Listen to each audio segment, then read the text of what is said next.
안녕하십니까, 소장님. 네, 안녕하세요. 네, 몇 번의 질문을 통해서 뭔가 영어의 새로운 패러다임을 저희가 만들어가고 있는 것 같은데, 하지만 아직까지도 그 긴 문장을 보면 일단은 좀 가슴이 좀 답답하고, 하지만 또 배워온 습관이 있어서 뭐 동사, 명사, 대명사, 주어 뭐 막 찾아가면서 분석을 해 가지만, 뒤로 왔다 갔다 하다 보면은 해석이 제대로 되지 않고 시간만 많이 흘러갑니다. 긴 문장을 보고서 답답한 마음을 어떻게 해결을 해야 될까요, 소장님? 보통 일반적으로 우리나라 학생들이 한 두 줄 정도 이상 되는 문장들을 만나게 되면 상당히 좀 부담스러워 합니다. 네, 그렇습니다. 그 부담스러워 하는 데는 일단은 그 원인은 여러 가지가 있는데요. 첫 번째는 좀 전에 우리가 지난 시간에도 살펴봤듯이 문장을 한국어 우선으로 자꾸 번역하거나 인식하는 습관이 들어다 있다 보니까 문장이 짧은 거는 쉽게 인식을 할 수 있는 반면에 길어지게 되면은 앞에서 뒤로 왔다 갔다 그래야 되는 그런 부담감이 있어서요. 힘들어하는 부분이 있고요. 두 번째는 듣기를 할 적에도 간단한 짧은 문장, 예를 들면은 뭐 How are you? 그러면은 뭐 I know what you're doing 뭐 이런 문장, 이렇게 짧은 문장들을 할 적에는 쉽게 인식을 해요. 네. 그런데 원어민이 긴 문장을, 특히나 주어 뒤에 바로 동사가 안 나오는 문장들이거나 아니면은 두 줄 이상 되어지는 긴 문장을 원어민이 이야기할 적에는 학습자들이 상당히 당혹해 하거나 힘들어합니다. 왜냐하면 그 문장을 다 듣고 이야기를 해야 되니까요. 여하간 긴 문장을 만날 때 학습자들은 상당히 좀 부담스러워하는 것이 사실인데요. 이것의 첫 번째 저희가 해결할 수 있는 방안을 제시했던 게 영어식 어순으로 문장을 처리하는 겁니다. 그지요? 네.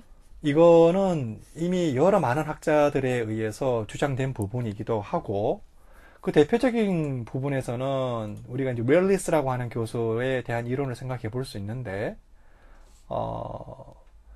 그 윌리스에 대한 그 교수님의 이론이나 그 다음에 또 톰리라고 하는 교수님 1986년도에 나왔던 내용인데요. 이 내용은 그 내용은 결론적으로 말이라고 하는 것 자체의 그 배열 순서라고 하는 것은 그 말하는 사람의 사고에 대한 순서를 나타내는 거다, 이렇게 얘기했습니다.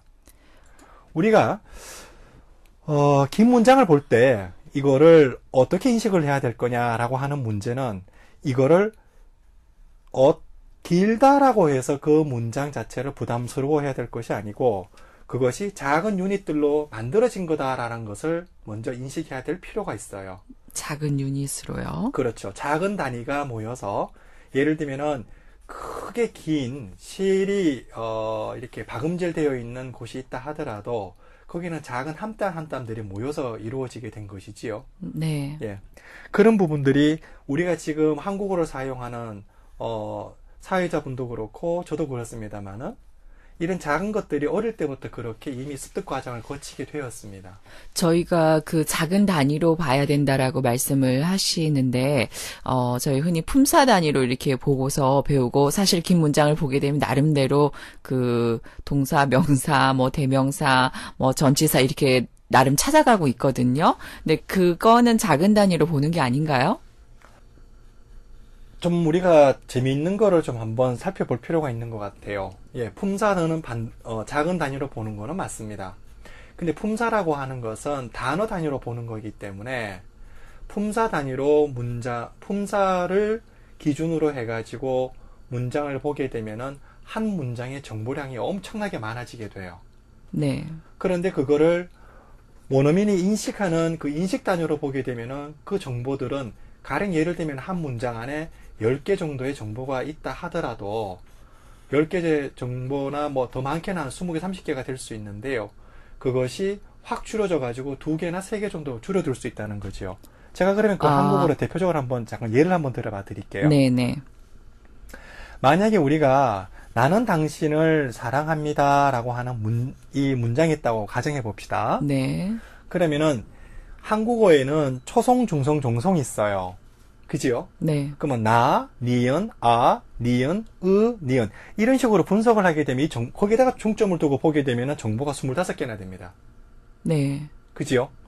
그런데 이것을 낱말 단위로 본다 그러면은 나, 당신, 사랑 3개가 되겠지요. 네. 그런데 이것을 나는 당신을 사랑합니다라고 하는 것을 절 단위로 인식해버리게 되면은 정보가 네. 1개가 됩니다. 네. 마찬가지로 이게 문장에 이제 그대로 적용을 해보게 되면 영어 문장에도 영어 문장을 품사 단위로 보게 되면은 많은 품사들이 다양하게 각 단어마다 다 존재하게 되겠지요. 네.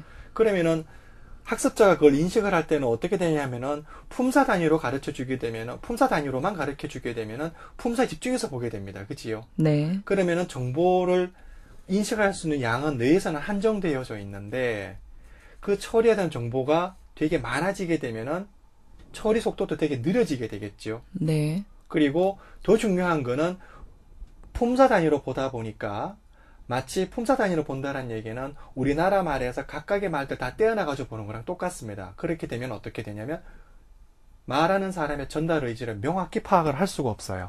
네. 예, 그러니까 전달하고자 하는 정보량도 많아지게 되고 의미 파악도 제대로 안 되고 그 다음에 읽거나 듣거나 할 적에도 그 정보 처리하는 속도도 되게 느려지게 돼요. 이런 문제점을 가지고 있지요. 그래서 우리가 품사 단위로 문장을 사실 엄격히 말하게 되면 품사 단위라고 하는 것은 그 문장이 어떠한 자세한 단위로 구성되어져 있나라고 하는 그 부분을 설명하는 데 중점을 둔 내용이지 그것이 학습하는 데 중점을 둔 부분이 아니라는 겁니다. 자, 이걸 제가 언어 습득에 관련해 가지고 나타나는 그 내용들을 잠깐 저희가 한번 살펴봐야 될 것 같아요.